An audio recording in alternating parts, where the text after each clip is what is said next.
Hello, my name is Eric and I'm doing another one of my photography vlogs called One Body, One Lens, One Roll, One Day.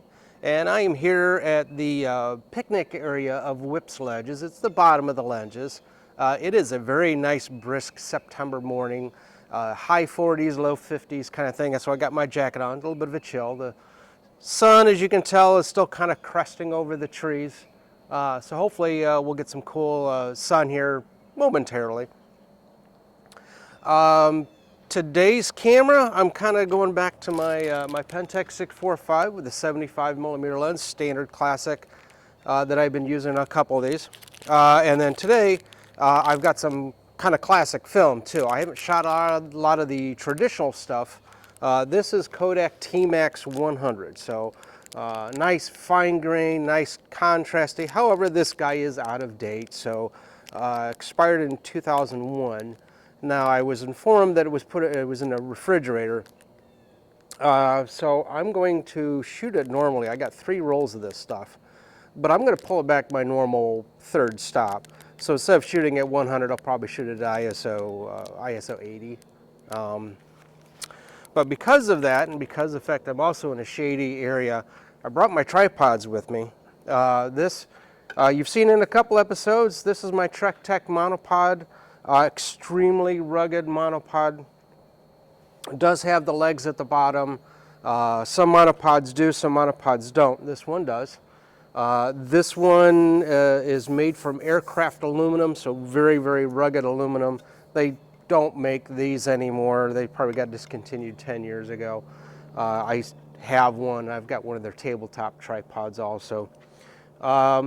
With tripods and monopods, and here's a little my crooked tripod, they can usually handle the weight. I mean, you know, clip legs, twist legs, whichever.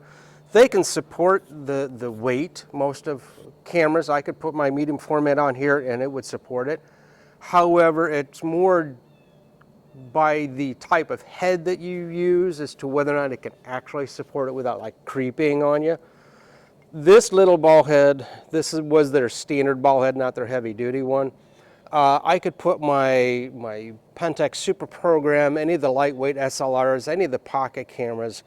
I'd be kind of afraid to put my medium format on it because I think it would kind of creep on you a little bit. But that's also why I brought my Vanguard Ultra Pro. This also is probably about a 15-year-old tripod. This guy can hold my medium format. Reason why I brought it, slow speed film, low light, just in case. Okay, always have that just in case. Whether or not I'll use it or not, I'll probably use it for a few shots and then handhold some stuff as the sun finishes cresting. But the cool thing about the Vanguard tripods, and there's a couple of Manfrotto tripods that'll do this too, is that when you extend the neck, there's this little joint here also. It's a little cold, it doesn't want to move. There we go. You can extend it up, but then you can also get past a certain point and swing it out. Now, well, why do you want to swing that out? Well, if you watch my episode on macro photography where I use my reversing ring, I had this set up shooting flowers. I also do copy work for other artists.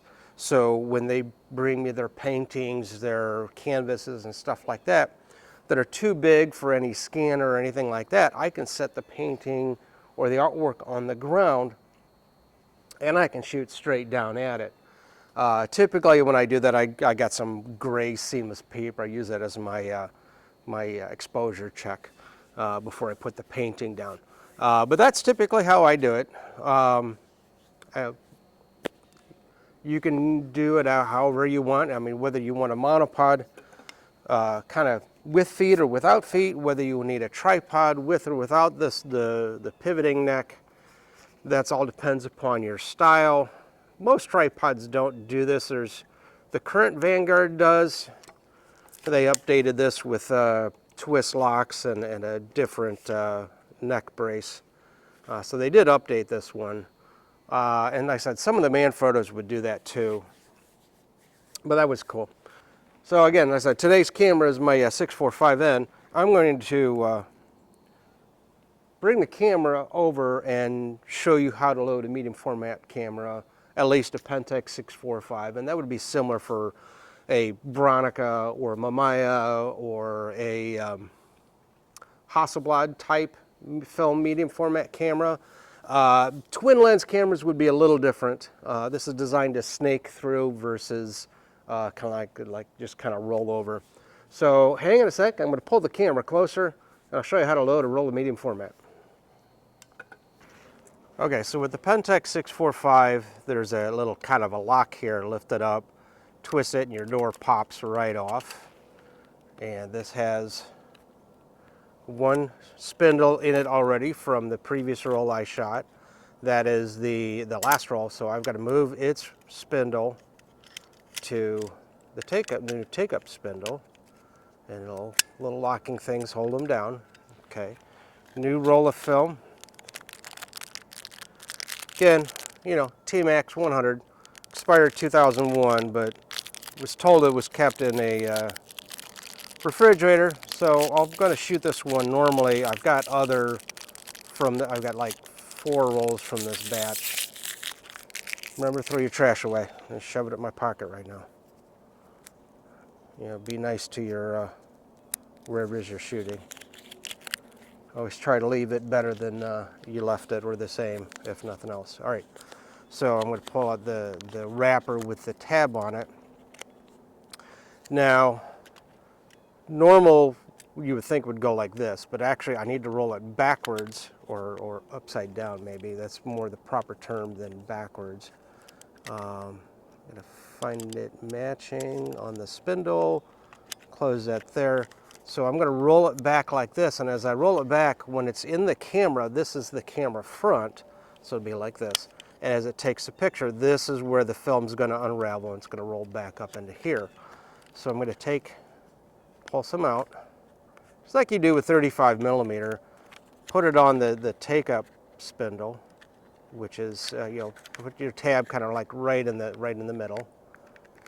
Okay, I'm in the middle. And I'm going to use this gear. A little cold.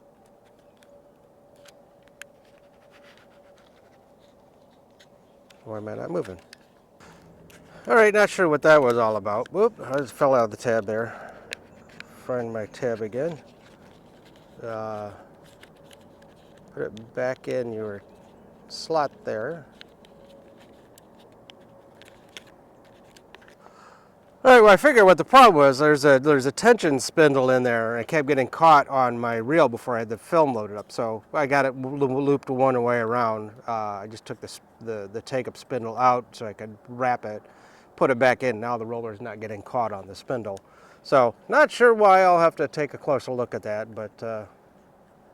But anyway, with other medium format that does the cartridge, now that I'm loaded up on the take-up spindle, I can wind it, and when you see those arrows, usually somewhere along the line, you've got some red markers, red arrows, orange tabs, whatever. That's the start point. And as you're loading your medium format, you'll see the black arrows. Match them up, and then we'll put you back in, lock you into place, turn you on.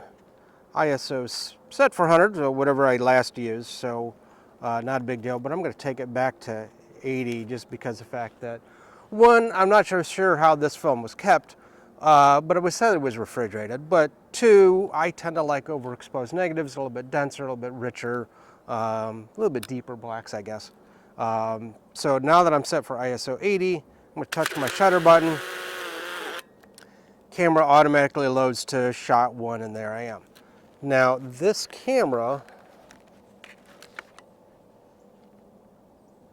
is an autofocus camera. I do have the gear drive. This lens is not. This is a manual focus lens. So if I ever got a autofocus lens for this, then it would autofocus for me. Not the fastest autofocusing camera in the world, but most medium formats are. They're more designed for portrait and landscape type stuff, not sports like some of the cameras. All right, now that I'm all loaded up, I'm going to put the camera back in a better spot, or the video camera back in a better spot. I'll be right back. So technical glitches while you're loading film. These things happen. As long as you don't panic, you sit there, you figure it out. Mine was just there's a tension spindle that kind of helps keep the film in place. It was getting caught on one of the take-up reel from the previous roll of film. Hopefully it's just that spindle thing, and when I switch over to the next roll, it's gone. So just maybe something weird with that one particular spindle. All right, so sun has gone from halfway down the tree line to the bottom of the tree line. I'm going to get a couple shots here, get a couple shots in the picnic area, and let me see what I can get. All right, so I'm setting for 5.6. I'm getting about a 90th of a second. So that should be fine for me to hand hold. If I wanted to shoot deeper, like F16 or 22, I'd definitely have to put it on a tripod. That would have been down to about a quarter second. But because I'm shooting stuff at the distance, there's no real much foreground. Figured 5.6 was a good one to go on. All right, let me get some more shots.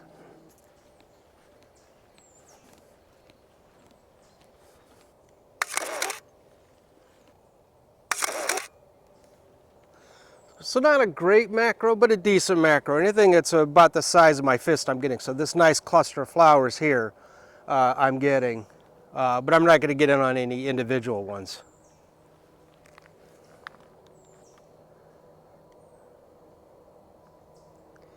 And hopefully the contrast of the white against the green will show up well on black and white. All right, so with rolls of 120, it's about 16 shots on a 645 type camera on a 6x6, which would be more like a Branagh or Hasselblad, or some of the twin lens cameras closer to 12. You get into some other weird formats like 6x7, 6x8, 6x9. Now you're down to 8 or 6 shots. So depending upon which medium format camera you have as to how many shots you're going to get. I'm on shot 16. This is my last shot, and then sun's creeping out over the trees there. And as you can hear, camera is rewound. Some problems loading it because of a spindle was snagging on my my take-up reel. Hey, those things happen. As long as you don't panic, you take time to figure out what's going on, you can solve it.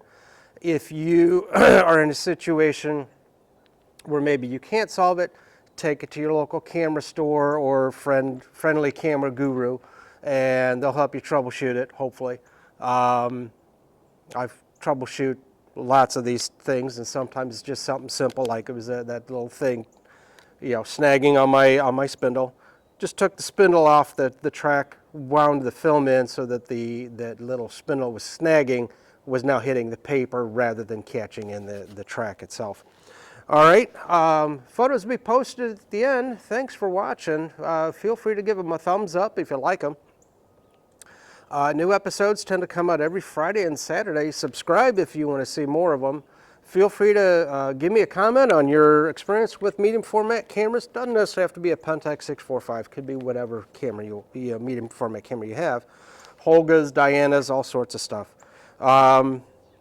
Today's film was some expired Kodak Tmax 100, but I was informed that it was refrigerated, so I'm shooting this one baseline, or normal baseline 100, but I might do my typical third stop overexposure just because I like slightly denser negs. All right, thanks for watching. We'll see you next episode.